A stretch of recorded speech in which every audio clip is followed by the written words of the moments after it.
We'll bring in Dr. Carl Werner. It's great to have you back as well here on Standing for Truth. Certainly not your first time here as well. We did a 3-part series together on living fossils and how human evolution has been overturned. Fantastic series. So Carl, it's great to have you back. And I'm excited for your presentation and what we'll do before we get into your talk on worldwide fossil evidence that proves creation and the flood. We're going to hand it over to Sam. Sam, if you could, we'll give Dr. Werner here a formal introduction.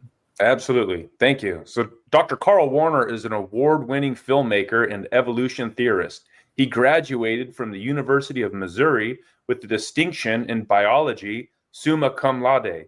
He traveled an impressive 298,000 miles to 45 dig sites in 16 countries around the globe, photographing thousands of original fossils and the actual fossil layers where they were found. He and his wife took more than 250,000 photographs, and he also interviewed 100 top evolution scientists at 120 top universities and museums. He is the author of a 5-volume Evolution, the Grand Experiment book series, and executive producer of the 8-episode Evolution, the Grand Experiment video series. He received his doctoral degree in medicine at the age of 23. Sam, thank you very much. Dr. Werner, how are you tonight? Doing good. Thanks for having me, guys. My pleasure. Let's get right into it. I'm looking forward to your presentation as well, Carl. So allow me to get your slides up here, and the floor is yours. Go ahead. And I just want to say to the audience, you have to pay attention because I'm going to be asking questions for you to answer in the chat. So get ready with your keyboard, and you're going to have to participate by thinking. So if you stand at the edge of the Grand Canyon, it is an awe-inspiring experience to look down at the very bottom, the Colorado River, and see 1 mile of sediments. And you think, how in the world did all those sediments get here? Well, I'm going to pull back the curtain and show you the 2 theories. One theory is that all the layers of the Grand Canyon were deposited over 1 year during a tsunami-based submersive worldwide flood. The other theory is that the rock layers of the Grand Canyon were deposited over 1 billion years, not 1 year, but 1 billion years from periodic inland seas, deserts, and rivers.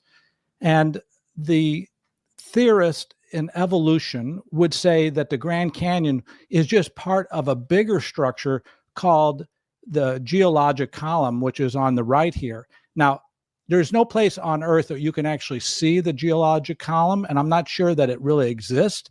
And we can discuss that another day, another time. But I just want to show you the layers of the Grand Canyon. There's only 6 layers, and they only comprise these 6 layers of the geologic column. And in fact, 2 of the layers are missing right in the middle of them, which is odd. But to create this whole geologic column, you have to go to other places in the world, like the White Cliffs of Dover. Those are Cretaceous layers. That's how you get that layer there. Or the Negev Desert. That's how you get the Triassic. Or the Fossil Butte, Wyoming. You can get the Eocene fossils. But you have to assemble this by going to different locations. And I always say if you can't see something, you have to question whether it's real or not. So this is an either or situation. Either the Grand Canyon sediments were laid down over 1 billion years or 1 year. Wow, that's pretty different. You should be able to easily disprove that. So my first question for the audience, and this is for the evolutionists in the audience only, the creationists I don't want you to answer yet. How many layers in the geological column out of the 18 layers, the Holocene B1, Pleistocene, there's 18 of these. How many layers have saltwater creatures? Now, I want you to put your answer in the chat as identify yourself as evolution, and you could say 5 layers, 15 layers, 18 layers, whatever you want to say. But, like, for example, the Cambrian, we all know that there's trilobites in it. That's a saltwater creature. And the Mississippian has crinoids in it, and that's a saltwater creature. How many of these layers have saltwater creatures? Now, for the creationists in the audience, I have a different question is, how many of the named rock layers, these 18 named rock layers, have saltwater creatures? It's basically the same question. For your answer, I want you to put in chat creation. I think there's 10 or 15 or whatever. But I want to caution those who believe in creation what is actually taught. Noah's worldwide flood was an ocean-based, or you could say a saltwater or a marine-based flood. It wasn't freshwater flood. These were the oceans of the earth crossed over the continents. So you would think that in Noah's flood, there would be saltwater creatures like sharks and starfish and nautilus being mixed up with the land animals like T-Rex or snakes. So my question to you, creationists, is how many layers should have saltwater creatures? There's 18 layers of rock, theoretically. How many should have saltwater creatures? So Donnie, I'm going to ask you to read the answers and tell us what the answers are quickly. Carl, the answers that all came in are saying all, mostly creationists, but I think it looks like with the evolutionist side, it would say all as well. Okay, so, and that is correct. There is saltwater creatures in every named rock layer. Now that's news to some people in the evolutionary community, but the saltwater creatures in every layer is predicted by the flood model. And this would be like a trade secret in paleontology. Now I'm going to go through them. I'm going to prove that to you. This is a sea pen. I filmed this at an aquarium. It's a saltwater creature. It's living. And this is a fossil sea pen. And where was it found? It was found in the Ediacaran layer, the lowest layer. The next layer up is this fossil sponge. You know, sponges are alive today in the oceans. It's a saltwater creature. Where was it found? In the Cambrian.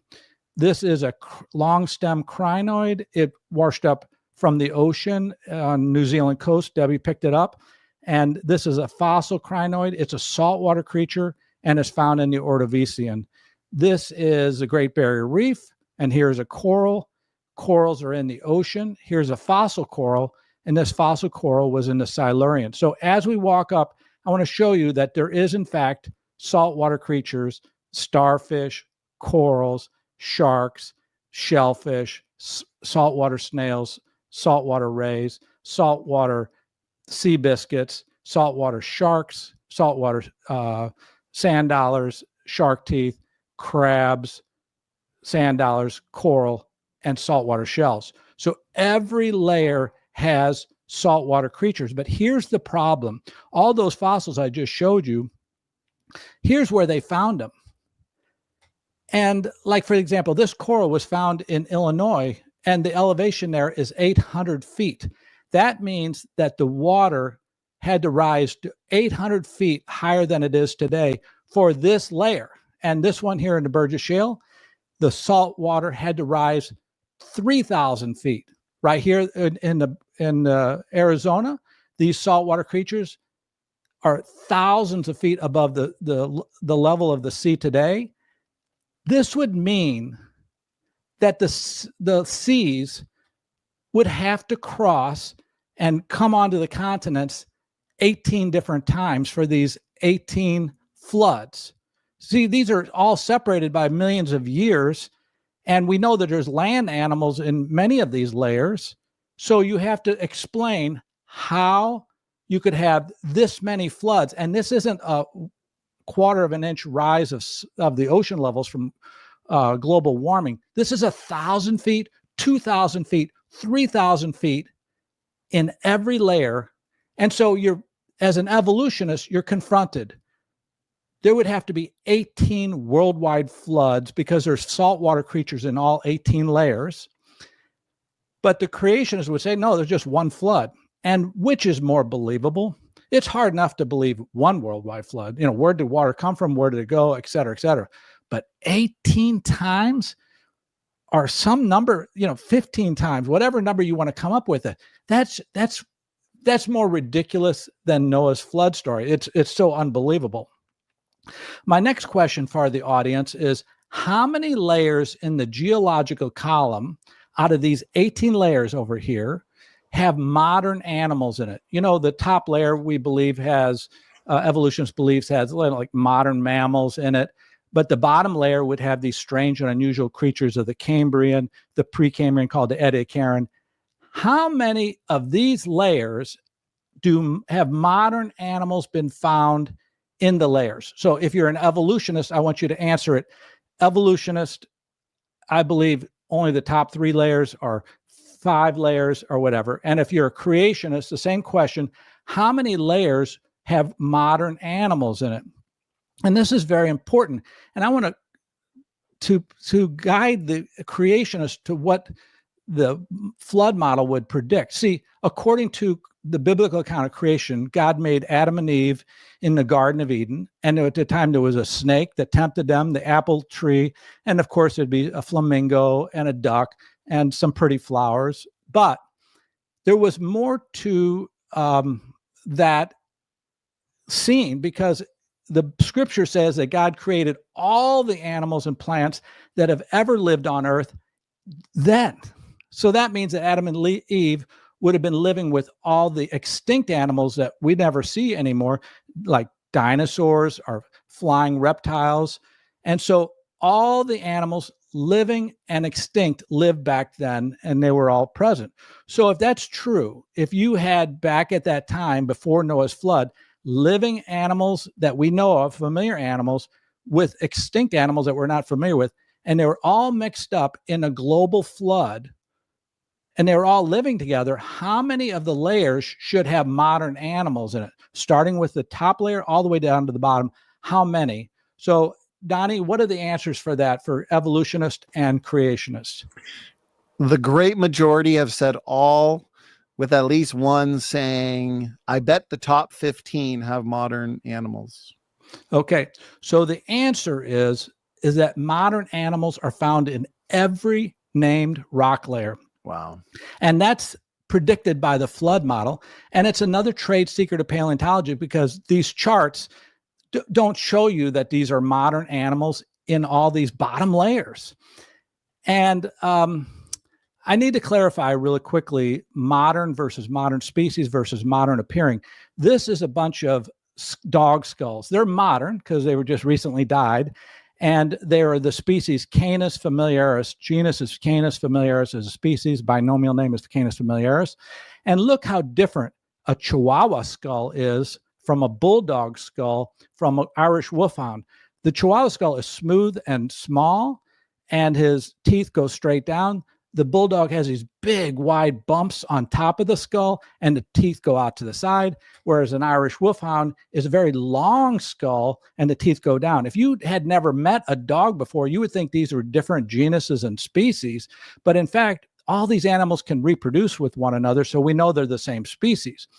Well, same with this living nautilus. It is living today, okay? And it is called Nautilus pompilius, genus Nautilus, species Pompilius. And if you cut it in half, this is what the inside looks like. Now, they found a nautilus back here in the Jurassic layer and cut it in half, and this is what it looks like. But they changed the name of the fossil. If you put the fossil next to the modern, it looks identical, even down to the siphuncle, which is a tube which equalizes the pressure. You can see the siphuncle in the fossil, and you can see where the siphuncle lays in the modern. It's fleshy, so it doesn't stay. But look what they did to the species and genus names. Even though it's the same animal, they changed the genus name and they changed the species name. So you cannot trust evolution scientists on any of these names because they rename everything. And I'll show you some examples of this. Every fossil I'm going to show you has a renamed fossil name, and they put them in a different genus. But these two look more similar than two dog skulls, and the two dog skulls varied greatly. And these are of the same, they look like they're the same species, but of course they call them a different species. This is a worm, a bristle worm that was found in the Cambrian. Now, that doesn't mean much to you, but bristle worms are very important, they're very emotional for Debbie and I. This is Debbie when we were filming in the Caribbean, and she just got back up onto the sailboat, and she did not look happy. And I said, what happened? She said, well, a bristle worm got onto my face right above my snorkel, and it stung me, and my lip is swollen. It all burns. This is all burning. And so this is a bristle worm that stung her, not the particular one, but the species that stung her. Okay. So this bristle worm down here was found in the Cambrian, and here's a picture of it. And this is Smithsonian. Here's a Smithsonian drawing of what that fossil bristle worm looks like. And look at this. They look like they're a perfect match. Of course, they changed the species and genus name, but you could say the bristle worms were in that layer. The starfish looked the same in the Ordovician. If you look at this one, the underneath surface, these two like side by side, and you see the side by side holes here. This brittle star is from the Devonian. Now, color doesn't get preserved in fossils generally. So here's a brittle star in Hawaii. But if you just take the color out, you could see these look closer than two dog skulls. Here is a sea lily that was found in the Mississippian layer. Now, here's Debbie. She picked up this sea lily, crinoid, long stem crinoid, on the coast of New Zealand. It just washed up from the Pacific Ocean, and we started filming it. And look how close this thing is to this. It even has the long stems. I always thought as a kid the crinoids were extinct, but this looks like it's the same species. You don't know that for sure, but it looks as close as two dogs, certainly. And so you would say this is a modern appearing fossil, could definitely be the same species. Here's a starfish. There's a modern starfish. Here's from the Carnegie. I'm going to show you, there's 3 fossils they had on display for this layer. The modern looking dragonfly, the modern looking cockroach, the modern looking scorpion, and this modern looking lungfish, all found in this Permian layer. And if you look at the Permian fossil drawing at the Carnegie and a modern living lungfish, they look like exact copies. And I'm going to go through these quickly because I'm going to run out of time here. But there's modern animals in every layer, including frogs. And this is my favorite, this coral. So in summary, there's modern types of animals, saltwater animals, and extinct animals are found in every named rock layer, all predicted by the flood model. And my third question to you is, how many river channels can be seen in the rock layers of the geological column? And I want hundreds, thousands of millions. Evolutionists, put your name in evolution, and you think, how many times can you see a river channel in these layers? And for the creationists, how many river channels can you see in these rock layers? But I want to caution the creationists, there would be no rivers in Noah's flood because this is a big single water event. There's no rivers below this boat here. There just were no rivers when all the rock layers were deposited. So we would expect no rivers. So what were the answers, Donnie, for the evolutionists? How many river channels can they see in the rock layers? That one may have been more of a challenging question, Carl, because I'm not yet seeing no worries. Any answers. No worries. So I'm going to show you something. There are no river channels are found in every named rock layer. There's none. And how do I know this? This is going to take some thinking on your part. You're going to really have to put on your thinking cap with the gyrations of your brain showing. This is going to be hard to explain to you, but you could rewatch this show later.